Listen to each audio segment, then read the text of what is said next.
வாங்கிட்டு தான் போவேன். கொஞ்சம் முன்னாலதான் ஊருக்கு கிளம்பி போச்சு எங்க அத்தை. ஐயோ எங்க அத்தைய ரொம்ப தேடுதே. புது மருமோளே சொல்லு மக்கா. அத்தை எப்பத்தே ஊருக்கு வருவியா? என்ன மருமோளே இது ஒரு மாதிரி அழுத மாதிரி பேசுற? இப்பதான் வந்து என் முக வீட்டுக்கு ஒரு 10 நாள் கழிச்சு வரேன். இது 10 நாள் கழிச்சா?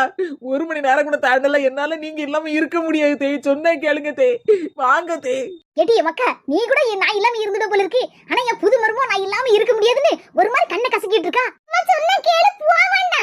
பாம்போல சொல்லிட்டு இருக்காளடி. அளவர செஞ்சிட்டு இருக்காள நான் வரலனா. என்னால இருக்க முடியாது அப்படிங்கல. வர நான் சொல்லுது கேளு போவானே. ஏதே உங்க மோ வீட்ல போய் பட்டறைய போட்டுட்டேலா? இங்க மர்மோ பாம்போல